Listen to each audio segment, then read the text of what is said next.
வணக்கம். நம்ம இப்போ பார்க்க போகிறது புகழ் இடது புகழ். அப்படி தயார் நிலை வாரிங்க. ஃபஸ்ட்டு தயார் நிலை வந்த பிறகு ஃபஸ்ட்டு ஸ்டெப்பு புகழ் நல்லா கவனிச்சுக்கோங்க. அதாவது இது வந்து ரைட் சைட் பண்ணுறது, இது லெஃப்ட் சைட் பண்ணுறது. இப்போ நம்ம இப்போ என்ன பண்ணுறோம்னா ஃபஸ்ட்டு ரைட் சைட் பண்ணுற ஸ்டெப்பை கவனிங்க. நான் வந்து இப்போ சைடில் இருந்து உங்களுக்கு பண்ணுறேன். இப்போ எனக்கு இதுதான் ஃப்ரண்ட் சைடு. ஃப்ரண்ட் சைடுன்னு சொல்லும்போது தயார் நிலை பொசிஷனில் இப்போ கம்பை பிடிச்சிருக்கேன். ஓகேவா? இந்த தயார் நிலை பொசிஷனில் கம்பை பிடிச்சிருக்கேன். உங்கள் லெஃப்ட் ஹேண்டை வந்து மாற்றி பிடிக்கிறோம். எப்படி இப்படி பிடிச்சிருக்க கம்பை உங்கள் லெஃப்ட் ஹேண்டை வந்து ஃபஸ்ட்டு மாற்றி பிடிக்கிறீங்க. மாற்றி பிடிச்ச பிறகு உங்கள் ரைட் லெக்கை தூக்கி முன்னாடி வைக்கிறோம். எப்படி வைக்கிறீங்க? உங்கள் ரைட் லெக்கை ஃப்ரெண்டில் வச்சு கம்பை ரைட் ஹேண்டுக்குள்ளே ஓய்வு நிலையில் விட்டுறீங்க. அதாவது இந்த பொசிஷனில் இருந்து கம்பை ரைட் ஹேண்டுக்குள்ளே ஓய்வு நிலையை விட்டுரும். ஓகேவா? ஓய்வு நிலை விட்டுறதோட்டி உங்கள் உடம்பை கொஞ்சமாக லெஃப்ட் சைடு இந்த மாதிரி திருப்புறீங்க.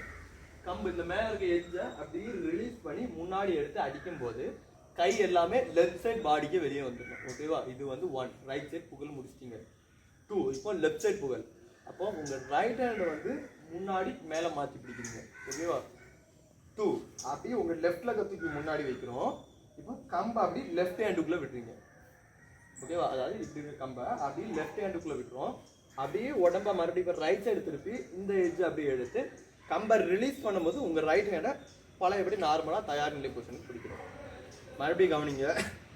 தயார் நிலையில் நிற்கிறீங்க. ஃபர்ஸ்ட் ஸ்டெப் 1 உங்கள் லெஃப்ட் ஹேண்டை மேலேருந்து கீழே பார்த்து பிடிக்கிறோம். ரைட் லெக்கை முன்னாடி வச்சு கம்பை கைக்கு உள்ள விட்டாச்சு. விட்டு உடம்பை கொஞ்சமாக லெஃப்ட் சைடு திரும்புகிறோம். ஃபுல்லாக டேன் பண்ணக்கூடாது. இவ்வளோதான். திரும்பி நீங்கள் பார்க்குறது ஃப்ரண்ட்டில் தான். கம்பை அப்படி ரிலீஸ் பண்ணி முன்னாடி ஒரு அடி. கம்பை எனக்கு இப்போ லெஃப்ட் சைட் பாடிக்கு வெளியே வந்துட்டு 2 அப்படியே ரைட் ஹேண்டை மேலே பிடிக்கிறேன். லெஃப்ட் லெக்கை தூக்கி ஃப்ரண்டில் வச்சு கம்பை லெஃப்ட் ஹேண்டுக்குள்ளே ஓய்வு நிலை விடுறேன். அதே மாதிரி ரைட் சைடாக பாடியை திருப்பி தலைக்கு எடுத்து அடிக்கிறேன். கம்பை நார்மலாக பிடிக்கிற மாதிரி ரிலீஸ் பண்ணிட வேண்டியதான். மறுபடியும் பார்த்தா கொஞ்சம் வேகமாக பண்ணுறேன். 1 2 ஓகே. இதை பார்த்து நல்லா ப்ராக்டிஸ் பண்ணுங்கள். அனைவருக்கும் நன்றி, வணக்கம்.